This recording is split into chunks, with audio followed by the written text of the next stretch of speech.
Hello there everyone and welcome back to Kerbal Space Program Better Than Starting Manned.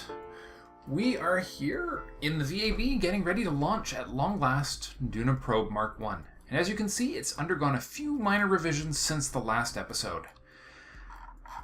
So the lift system's been revised yet again. This is a 65-ton lift. The one I designed last episode is a 90-ton lifter, so that'll be useful. And so what I've done is I've added a bit more fuel to the first stage, a bit more fuel to the second stage, reconfigured a few things up here. I ran out of fuel. I just need to add a tiny bit more. I just need to add a tiny bit more monopropellant to this thing. I ran out on the previous launch. Now, as things stand right now, as I mentioned, previous launch. Got to disable this because you don't want to waste too much of this. And make sure this one's off as well. Good. Everything else is okay.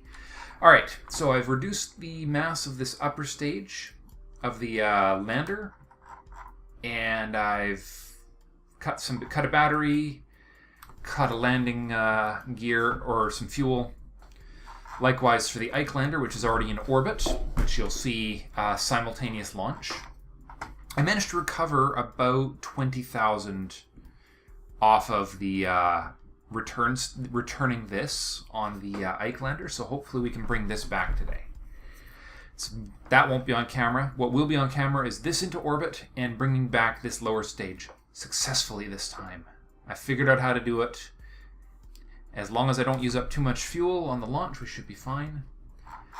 Double checking the staging since I've been screwed over about 3 times tonight already by the staging basically accidentally disconnecting something and then reconnecting it, causing the whole ship to decide, hey, you know, I don't think I really needed. Perfect. I didn't really need to keep that staging the way you designed it, even though, you know, nothing has changed. Alright, should be good. Here we go. So what you're going to see off to one side of the screen in a moment is the Ike lander, or the Ike probe on the launch pad right next to this one. And they're going to launch together. And we'll watch them both go to orbit, because why not? They're basically identical for all intents and purposes. The launch profile is the same. The only difference is Ike probe launched at first thing at dawn, and we're launching around noon. Yep. So without any further ado, here we go. A little less than 100%, launching in 3, 2, 1. Lift off. Here we go. So the only thing I did find with these ships, is that they're just a tiny bit unstable for some reason. And I think it's because of these we're missing some, yeah, here we go, yeah. See, we're missing some struts somewhere, or something. Anyways, it's mostly this first stage that just is a little bit unwieldy. So as long as I can hold it nice and steady through here, it gets better as soon as I get rid of the booster rockets. Just makes me wonder if I screwed up there somewhere, but it's okay. It's not unmanageably unstable. I've flown way worse ships successfully than this. Way worse ships successfully. So we'll be getting rid of the boosters in just a second here. And away they go. Good. Now then, we just have to keep it steady until the gravity turn, which is going to be in a few moments. This one's actually flying better than the Ike ship did for some reason. I wonder if it's because of these struts right here. They're not present on the Ike ship. A price of the redesign this thing has undergone on several occasions. Several separate redesigns of late. Looking good. Oh, by the way, for those of you who asked, the keel hull engines do not have thrust limiting capability. So these ones do. But the keel hull engines do not. It'll be the mainsails, which are the next tier engines, I believe. Or the skippers, I'm not sure. One of those ones. Alright, here we go. Turning.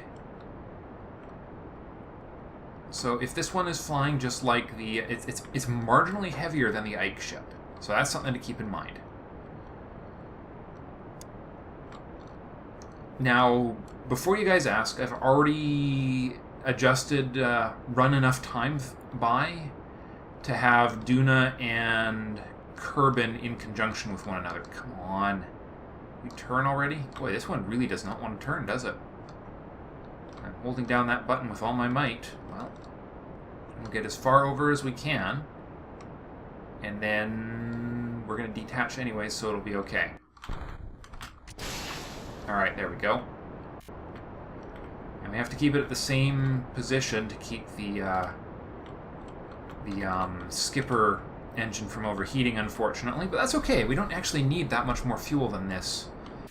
The extra quarter tank on this actually makes it last right up until the orbital burn, which is really good. Makes a subtle and important difference. Okay, we're a little behind on our turn, so we're going to do that now. I don't know why this one was slightly more reluctant to turn. The other one, it's all I could do to keep it from turning. Interesting. The price of subtle design differences, I guess. Alright, 60 and rising, looking good. Gotta make sure I don't turn too far too early. But we are looking very, very good if I do say so myself. Which I just did, so there you go. Okay. So the nice thing is that once this is in orbit, all I have to do is reorient it to face the sun, and I'll be good for electricity until I'm ready to do the burns.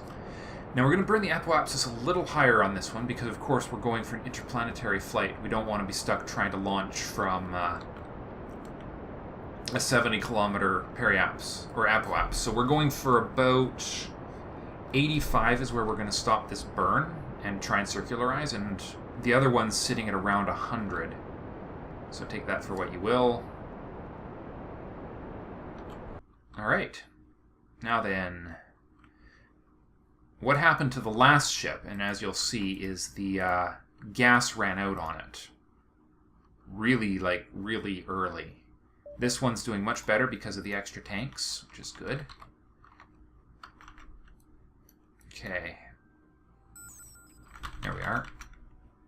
Okay, so we got 1 minute to go. We're going to start burning in just a moment. Yeah, you'll see right about now, or slightly earlier, the Ike ship is now having, unfortunately, to consume a small amount of fuel from that tank right there. Which I did not want to have happen, but it did. So the Ike ship is going to be a much harder departure than this one. Just on every aspect of the matter, unfortunately.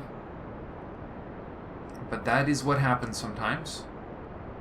So I'm turning the RCS off for the burn here, because we do have one inline reaction wheel. Okay. This one, see, this is a textbook one. The Ike ship, not so much. It's definitely a bit of a gong show, that one. I just have to make do. The good news is I got lots of fuel in the tank. Didn't have to use any of the departure fuel for this, which is more than I can say for some of the designs from Season 2.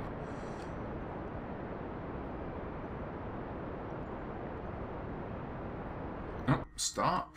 We're in orbit, but we want to get just a little bit more circularization here. There we are.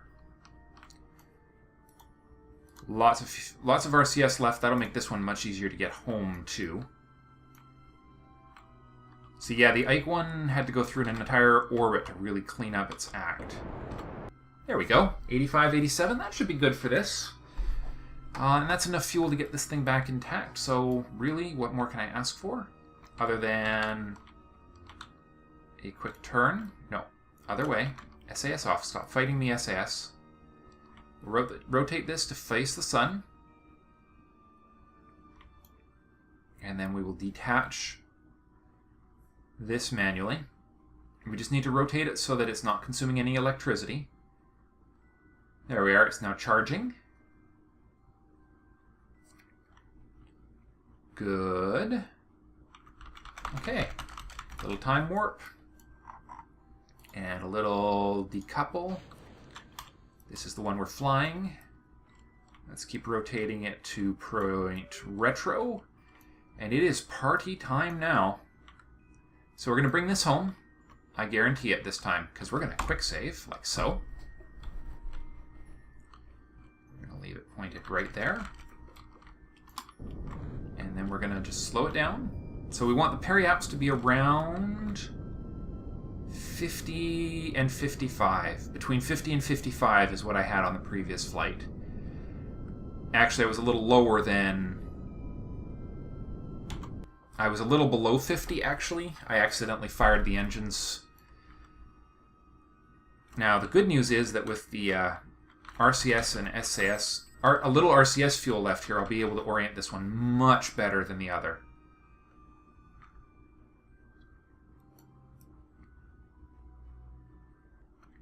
Okay, so now we use the RCS to put it back to retro.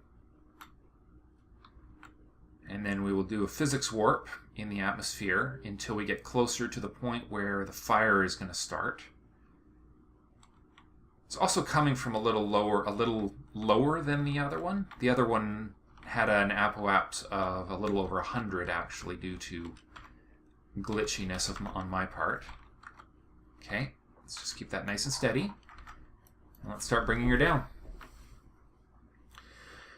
So this represents a fair chunk of cash here, about 20,000 or so, which really takes the margin on the mission to, you know, from basically even to pretty decent profit. Actually, it might be more than a profit now that I think about it, but, you know, every penny saved is penny earned, all that, you know, all that stuff that people say.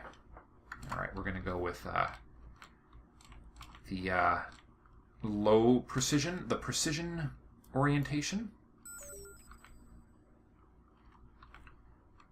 Okay. All right. Looking good. And it's holding fairly nice and steady. Now then, heat-wise, we're just starting to heat up to 0. But we're keeping it as much as possible in the engines. Now there's no point in firing these engines until the thing is actually slowing down by itself, because otherwise you just speed up right back up again, and we are indeed going to re-enter on this pass. I didn't go too high. We haven't even hit our periaps yet, and the apoaps is now entering the atmosphere. So as long as we don't pass it, we should be fine. Okay, let's see. We're still in the uppermost atmosphere, so we're not going to start atmospheric heating quite yet. And now we're slowing down a bit. So the first thing we're going to do is we're going to save the RCS until the last second because we need it to help us stay steady. Good. We've still got some left. Almost none. Oh, is it using them unevenly? No, it's not. Okay, no, we just got some left in the central tank. Okay, we're heating now, but not so much that it's an issue. We'll keep going with the physics warp.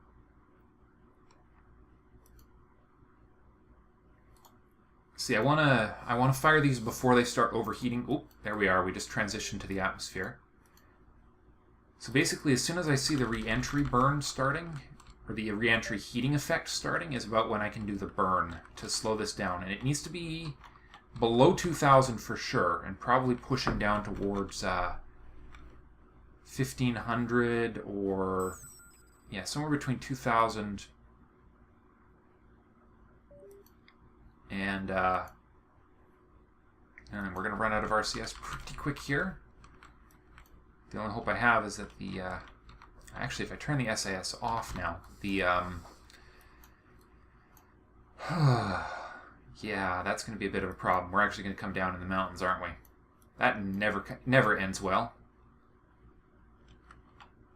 If I fire my engines right now, full throttle,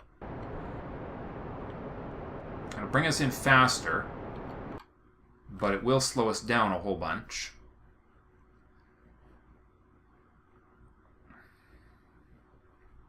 I mean, we're already coming in about as steep as is humanly possible. We're going to overshoot those mountains anyways, aren't we? Okay, we're down to 2,000, which is good.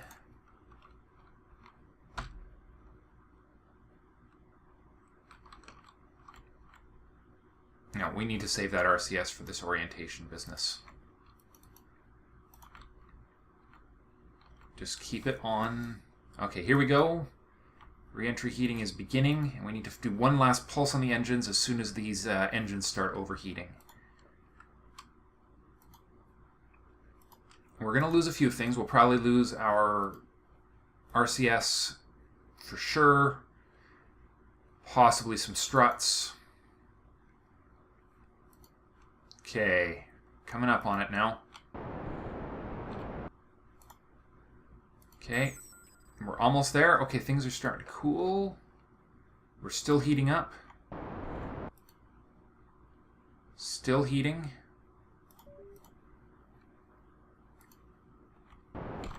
Alright, that's as good as she's going to get. We're out of fuel. It's all up to...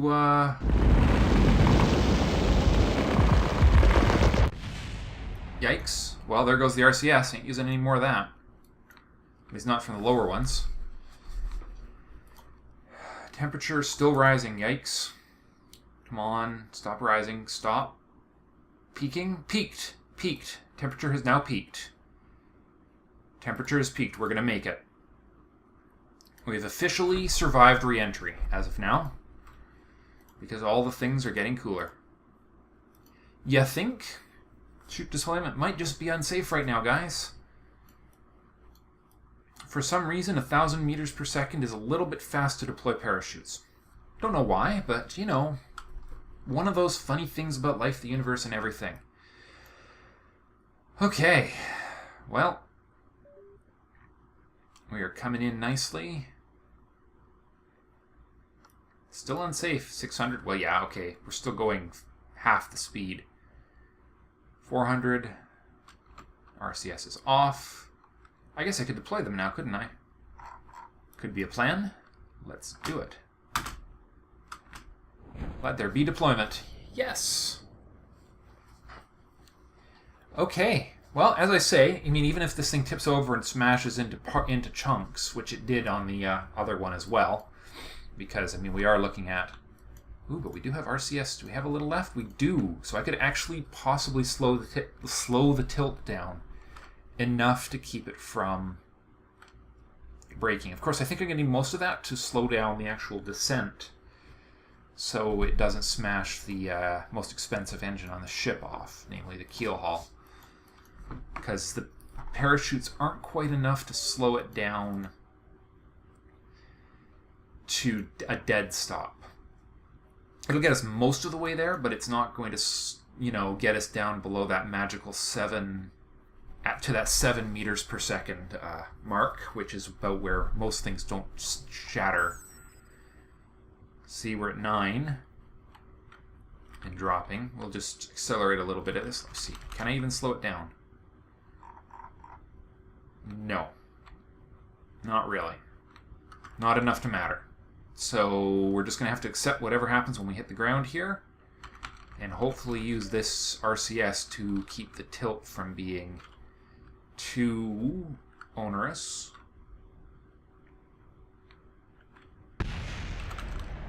Yeah, okay, well, there wasn't much we could do about that. Well, one engine lost. Too bad. Everything else recovered. Not so bad. See how much that represents. The keel haul's a bit of a loss, I have to say. That's a bit disappointing. But we got 13,000 back, so that was a fair chunk of the cash, probably about 5,000 of the bloody cost. We can actually quickly find out how much a keel haul engine is worth and find out how much we lost from that impact. Those parachutes are obviously not adequate for the recovery anymore, which is... The stage must be just that much heavier now. Engines. Keel haul. Yeah, 5,000 right there. Too bad. Okay, well, you know what? You win some, you lose some. That is A-okay, because we still have 2 probes in orbit ready to go to Duna. And Duna is in conjunction, as you'll see. According to the site, calculator, it says that Duna should be at a 45-degree ahead conjunction. 44. I think we're sitting closer to 50 right now, but I'd rather be a little early than a little late. So, Ike probe and Duna probe. Both of them just going to Duna. Let's fly the Ike probe first. We'll show you that beastie. Now what we're going to do is we're going to plan the orbit, and then we're going to make some notes about the numbers and call it a day. And in the next episode, we'll actually execute the 2 burns to Duna. Okay. Setting a target in interplanetary space, namely Duna. Alright, now as for departure time, it has been said, okay, so if this is, where's our orbit? Where is Kerbal orbit? Alright, there's the moon. Departing, I think we have to depart here. We'll find out soon enough. Alright, there's our escape trajectory. We're now in solar orbit. And we have the right one, and we have not an encounter, but a close. Okay. Are we leaving too soon or too late? Too late.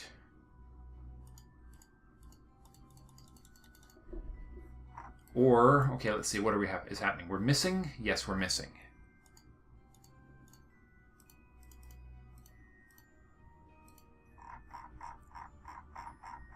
Let's see, is the burn... No, it's not going through the planet. You know what? Let's take it around here a little further. That should be... Oh, yeah, you see, that uses a lot less fuel to get there. Now, target and us. Alright, put 0 into the radial. Now let's see, what do we need? We're still missing it by like a million...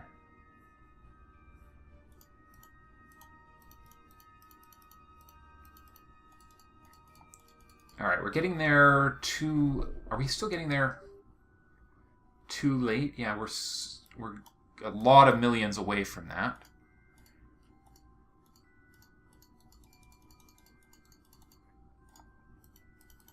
Alright, hold on, that's gotta be a negative number, not a positive. Target. Let's see. Darn it, are we just not going to get close enough? Hold on, wait. No, we're actually doing okay. We're doing okay. Let's take that off, because that's probably going to drive us through the planet. We're okay, because that means we're doing this burn too soon. Yeah, okay, that'll be fine for a departure angle. I think that's about the most efficient one we can get. So what we know is that right about there, we're leaving too soon. So what we know is that we need 1038 delta V, 1038.33, and our departure time is going to be a few days from now. Because we're obviously not at that perfect conjunction yet. Because we're playing catch up with it. We're catching up to it. So if we're arriving behind it like this, it means we need to wait until we're a little closer to our conjunction here to actually do the departure. So what we're going to do is we're going to do we've got our numbers, 1038. The only thing we don't know is exactly how long the burn's going to take. We're going to do a quick save, and this is going to be called Duna calculations too early. Okay. So next, we go to the Space Center, and we're going to run a few days. Let's say maybe... So if that's too soon, by about 8 million kilometers. The Space Center... I'm pretty sure that ship wasn't using power, but... So there's our numbers. Let's run about there. Stop. That might have been too much. That's why I made a save.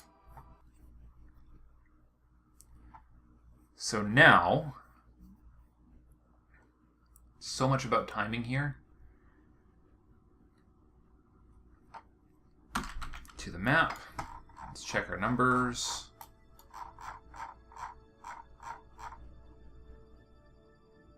Oh, okay. Well, let's get in there and have a look. Oh, right, of course. It's now on the wrong time in the orbit. We'll kill that. We will add a maneuver right here, because we need to do it slightly after sunset. And this goes back to 1038 as our starting point. Zoom, zoom, zoom. And now we are about half again as close.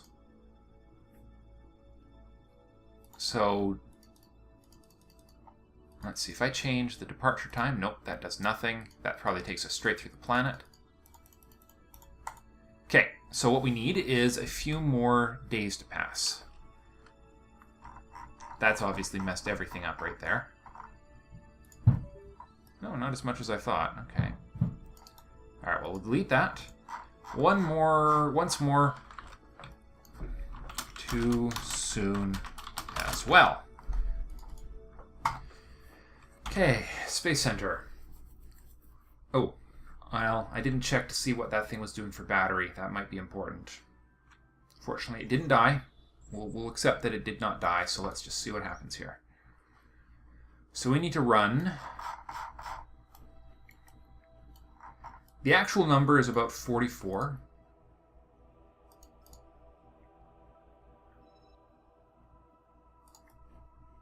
So let's do that. Ike probe, launch. And we'll do 1038 once again.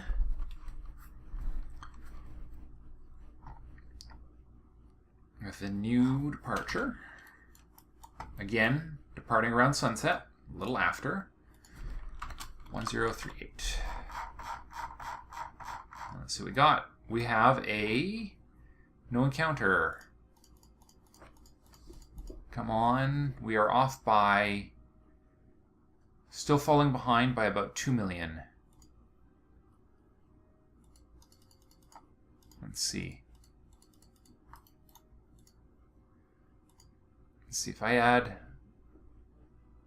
We're a lot closer now. It's actually a lot closer.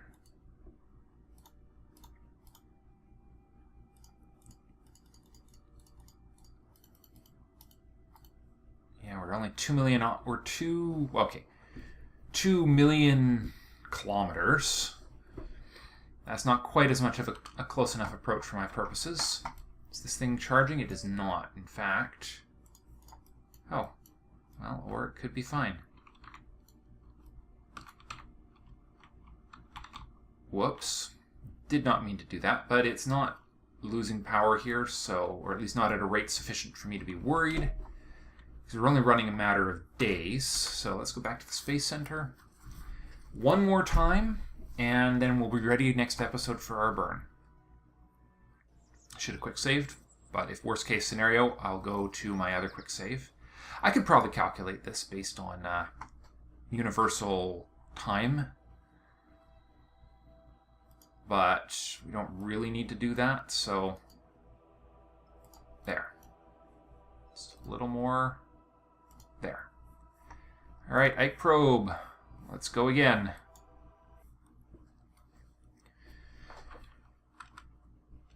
With a little recalculation here and a little recalculation there, and we should be in place. Makes me just a little nervous, but kill that. One maneuver. Whoops.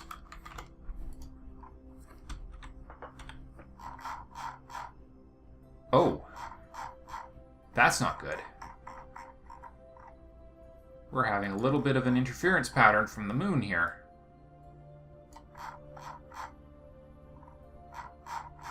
Interesting. That might That doesn't give me enough information. I think it's zapping us out of there just a little too fast. 0, whoops. 0, 1038. Okay. So what are we going to have to do here? +1 orbit should be enough to get us out of the way, which is not enough to be a huge issue. That just gets the moon out of my way, which is very important. And where were we on the orbit? I did move it closer to morning, didn't I? So we do need to do that a little. Oh man, there's the moon again. Okay. Might just have to make do with that. And just put a little more. Come on, Duna. 3 million.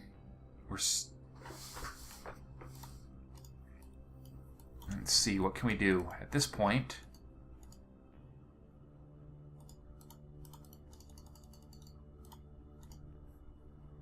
Let's see, we are at 2.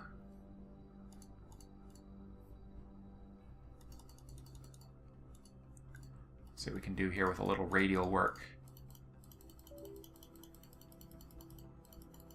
That's not really doing much for us, okay. I mean, okay, I guess, is 2 million a insurmountable distance? Well, it is when we're behind. We are going to be playing catch-up with a planet here, and at this stage it's just going to start getting further away. So, well, answer me this. How many more orbits do I have to go?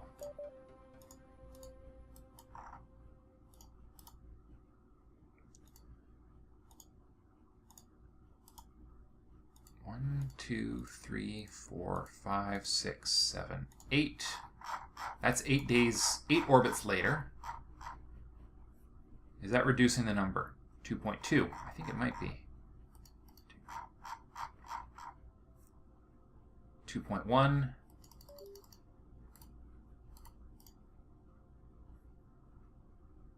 2.193. I can't tell.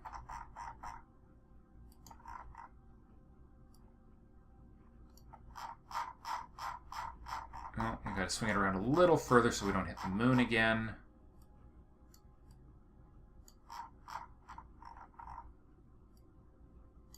Come on.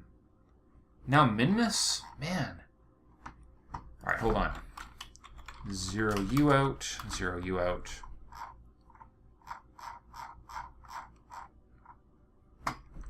And now we have to slow down.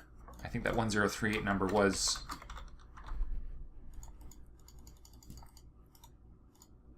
Okay, that's at 400. It's at 400,000 kilometers.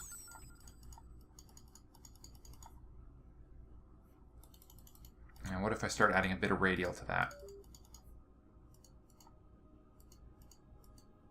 Let's see. 500. 200. That is actually getting 288.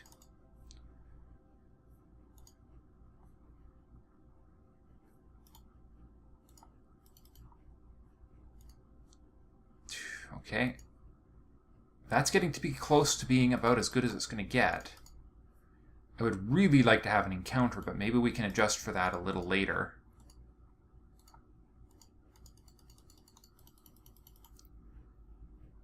We're actually going to be a little ahead of it now. Now we're behind it. Now we're slightly ahead of it, so might be doable. Might be doable. I think it's doable. Okay, so... Wait, hold on.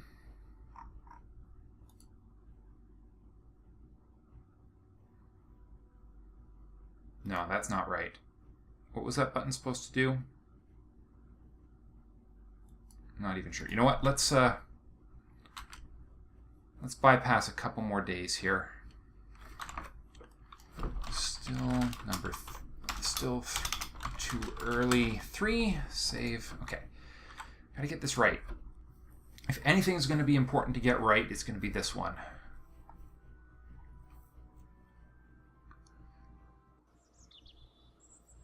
I mean, the exact instant of departure is not vital, but boy, it'll sure make my life easier if we're close. Okay. Yeah, I guess we're still a little high. 1, 2, 3, 4, 5. All right, and I mean the Ike probe and the Duna and the other probe basically within a day or two of one another are going to be exactly the same burn. So that's really important. Yeah, it's been very slowly using... it's actually a very efficient ship when you think about it. It's not used up that much. All right, we're not deorbiting it. We're sending it to intergalactic space apparently. 1038. Come on. Ah, now we're talking. Look at that. 364 without any adjustments.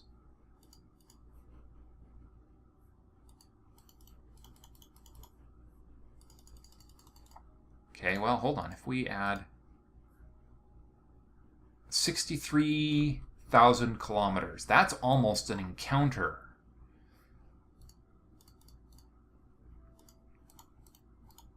That is an actual honest-to-God encounter. Perfect. We have a Duna periapse from that burn right there. Just about exactly.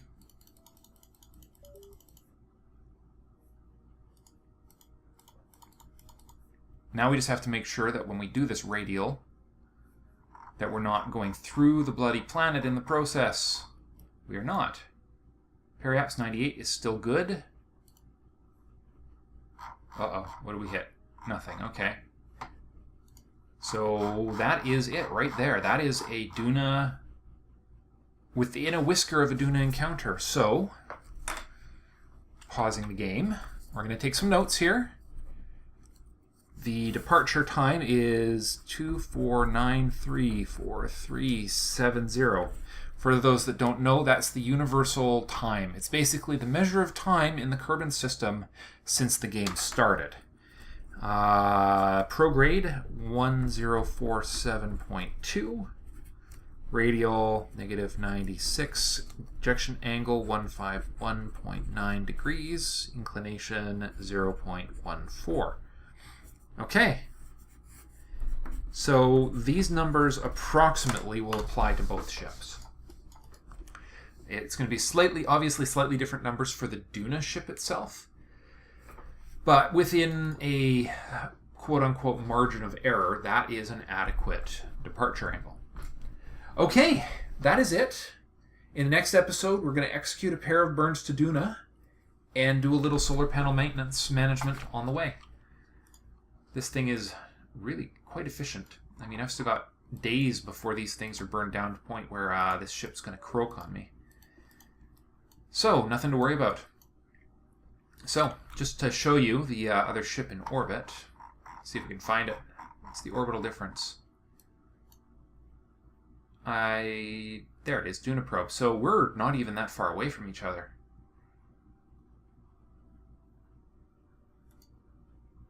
Let's see what the difference is. It doesn't say. Okay, but the Duna probe's a lot lower. So, anyway, so to show you this, the Ike probe's basically the same, but without any chutes. No heat shield. Well, the other one doesn't have any heat shields. By the way, also added one more ring of solar panels to make sure that we had sufficient battery power. I mean, we had the mass to spare, so it wasn't a big deal. Okay, this is me signing off. Thank you guys so much for watching, and I will see you in the next episode. Bye for now.